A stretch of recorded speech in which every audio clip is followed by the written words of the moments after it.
Après son passage au jubilé de la reine, le Premier ministre Stephen Harper s'est rendu à Paris où il a rencontré son homologue François Hollande. Les deux hommes ont parlé surtout de la dette et de la crise européenne. Le nouveau venu et le vétéran, deux leaders dont les opinions divergent sur une solution à la crise dans la zone euro. Harper se dit très inquiet face à la crise en Europe qui peut étouffer l'économie canadienne. Il a par ailleurs appuyé les mesures d'austérité, mais c'est en étant contre ces mesures que François Hollande a accédé au pouvoir. Une occasion pour mentionner les mesures d'austérité en public? Pas du tout. Parlons plutôt de croissance. Comment y arriver? C'est le problème qui gêne tout le monde. Comme je l'ai dit au président, il ne peut y avoir une croissance en Europe que si elle établit une confiance face au marché. Mais cela sera difficile à faire sans un plan qui mentionne les problèmes et ses structures. L'économie française chute et est de plus en plus exposée à la dette européenne.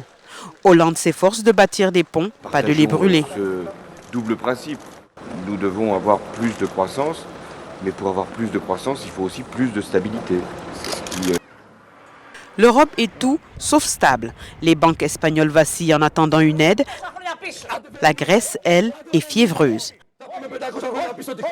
Pendant une émission, un membre du parti néo-nazi a giflé un membre du Parti communiste.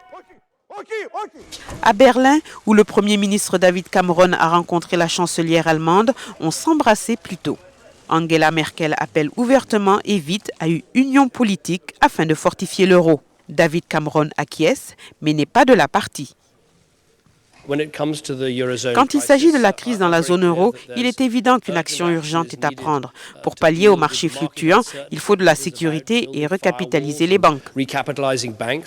Et donc on retourne à la case départ. Des actions urgentes, des mesures décisives, on est déjà passé par là. Il y a des tournants clés qui se pointent dans un avenir proche.